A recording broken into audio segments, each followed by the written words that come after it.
Բարև ձեզ հարգելի գործընկերներ, 6 տարվա ընթացքում հասցրել էի կարոտել այս ամբիոնը և կարծում եմ, որ այն տոնայնությունը, որով սկսել են քննարկումները ազգային ժողովում, հուսադրում են, որ մենք կարող ենք երկրի առաջ ծառացած խնդիրներին լուծումներ գտնել։ Ես նախ շնորհավորում եմ ազգային ժողովի նոր գումարման ընտրությունը և արդյունավետ աշխատանք եմ մաղթում բոլորիս։ Քննարկում ենք Ռուբեն Ռուբինյանի թեկնածությունը ազգային ժողովի նախագահի պաշտոնում։ Ես նախ ուզում եմ ասել, որ պարոն Ռուբինյանին շատ վաղուց եմ ճանաչում, ամբողջ նրա քաղաքական կարիերայի ընթացքում ես ուղեկցել եմ նրան, նա ուղեկցել է ինձ, տեսել եմ նրա ուժեղ և թույլ կողմերը, բայց ակնհայտորեն ուժեղ կողմերը շատ են, և ես կարծում եմ, որ պարոն Ռուբինյանը ընտրվելուց հետո մեծ պատասխանատվությամբ և նվիրումով կկատարի այն պարտականությունները, որոնք վերապահված են ազգային ժողովի նախագահին։ Ես նաև ուզում եմ շարունակել պարոն Ռուբինյանի բացած թեման իշխանության և ընդդիմության հարաբերությունների մասին ազգային ժողովում, և մենք երեկ ի նկատի ունեմ կառավարող ուժի ներկայացուցիչները ավելի շատ խոսեցին ընդդիմության մասին, բայց դա խոսակցություն չի ընդդիմության մասին, դա առհասարակ խոսակցություն է իշխանության մասին, որովհետև քաղաքացին, երբ որ գնում է ընտրության, այդ թվում նաև հունիսի 7-ին, գնացել է ընտրել է իշխանություն, որի մի մաս է ընդդիմությունը։ Եվ շատերս լավ գիտենք, թե որն է ընդդիմության դերակատարումը իշխանության մեջ՝ հակակշռել և բալանսավորել։ Սա ինչի համար է հարյուրամյակներով գրվել, մշակվել այս օրենքը, որպեսզի այդ համագործակցությունից լավ լինի միայն քաղաքացուն։ Երբ որ ընդդիմությունը գալիս է լավ գաղափարներ է առաջ քաշում, կարողանում է հանրային դիսկուրս ապահովել դրա շուրջ, իշխանությունը պետք է այդ ծրագրերը իրականացնի այն ժամանակահատվածում, երբ որ ինքը իշխանություն է, և երբ դա իրականացնում է, արդեն ընդդիմության գործն է ներկայացնել, որ դա իր առաջ քաշած գաղափարներն են, եթե չկարողանա դա իր պրոբլեմն է, բայց սրանից շահում է միայն քաղաքացին, ինչը տեղի ունեցել հատկապես նախորդ 5 տարիների ընթացքում, մոտավորապես տեղի է ունեցել այն, ինչ որ տեղի է ունենում վերջին 26 ժամերի ընթացքում։ Հարգելի ընդդիմադիր գործընկերներ, քաղաքացին արդեն որերորդ անգամ քվեարկում է հանուն իրական Հայաստանի, բայց դուք դեռ դեգերում եք պատմական Հայաստանում։ Քաղաքացին մերժել է սա, և եթե տվյալ դեպքում ուժեղ Հայաստանը շարունակի այդ տրամաբանության մեջ զարգանալ, արժանանալու է մյուս գործընկերների ճակատագրին, երբ որ գրեթե 60-70%-ով կրճատվեց նրանց խմբակցությունը և հաջորդին ընդհանրապես այստեղ չեն լինի։ Ես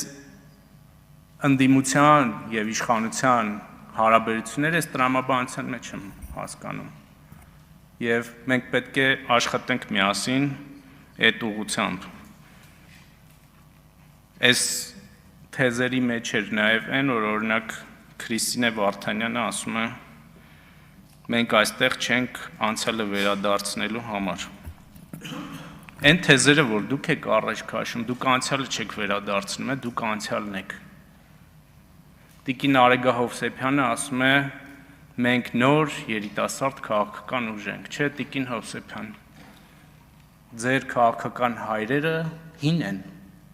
եւ իրանք ձեզ հետ են տանում։ Այո, այս քաղաքական ուժի։ Շատ հին են, որովհետեւ եթե շատ ու շատ իր նայեք, ապա ձեր մեջքի հետում կտեսնեք Կարեն Կարապետյանին, որը ՀՀԿ խմբակցության ղեկավար է եղել եւ Սերժ Սարգսյանի աշխատակազմի ղեկավար։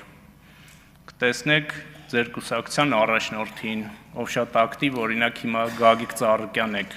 պաշտպանում, բայց 15 թվականին շատ ակտիվ մասնակցում էր Գագիկ Ծառուկյանի շուրջ ռազմորկեքին եւ իտոգներ էր տալիս։ Հին եք, այ երբ որ ձերբազատվեք այդ գաղափարներից ու այդ մարդկանց ազդեցություններից, մենք կունենանք մեր ժողովրդի ուզած իշխանություն եւ ընդդիմություն հարաբերությունները։ Ես մի քանի թեզերի եմ ուզում անդրադառնամ, որ այստեղ հնչել են։ Մասնավորապես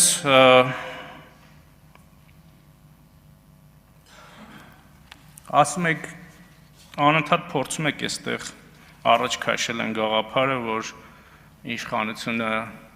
փոխել է թվերը, կեղծել է թվերը, խնդրում եմ, այն ինչ որ դուք արել եք, մեզ մի վերագրեք։ Ասում եք իշխանությունը գիշերը ժամը 2-ին եկավ եւ հայտարարեց, որ հաղթել է ընտրություններում։ 24 News հեռուստաալիքը այդ ժամանակ հեռարձակում էր մեր հայտարարությունը։ Եվ էկրանին կային թվերը։ Եթե շատ ուշադիր նայեք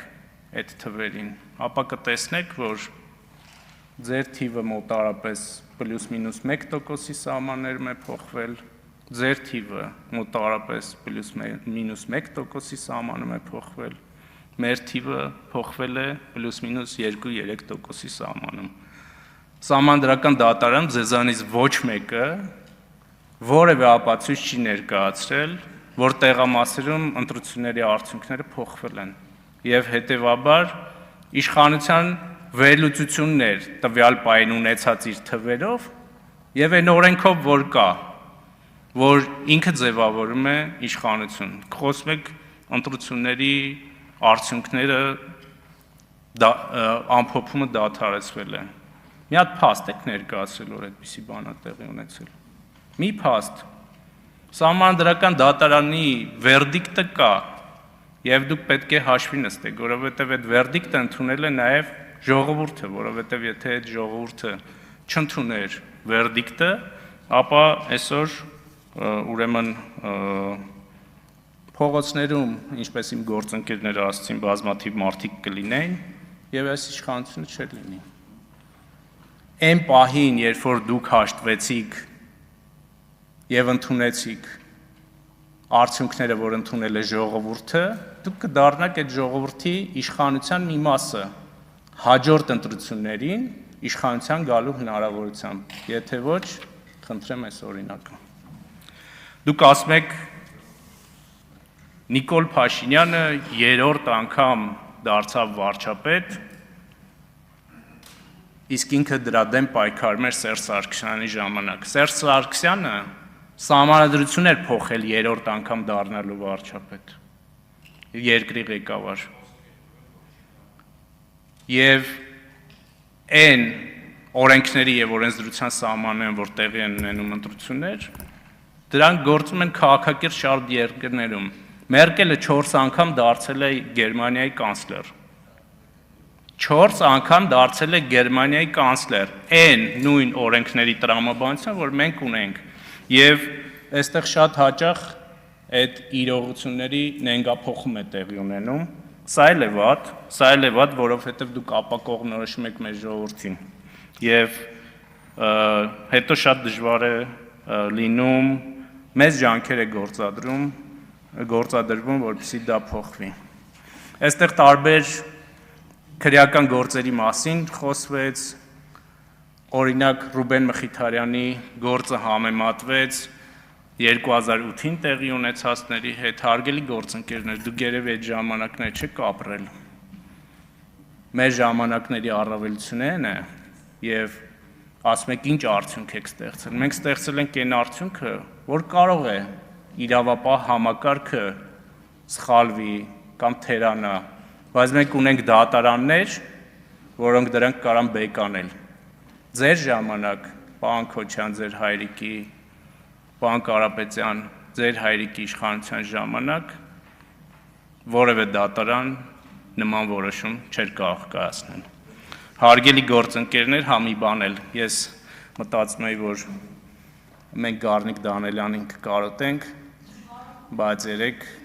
հասկացանք, որ չէ, եւ հարգելի գործընկերներ, ես ուզում եմ ասել, որ քաղաքացիական պայմանագիրը այնպես, ինչպես միաձայն առաջադրել է պարոն Ռուբեն Ռուբինյանին ազգային ժողովի նախագահի պաշտոնում, այնպես էլ քվեարկել է միաձայն նրա թեկնածության օգտին։ Շնորհակալություն։ Շնորհակալություն, պարոն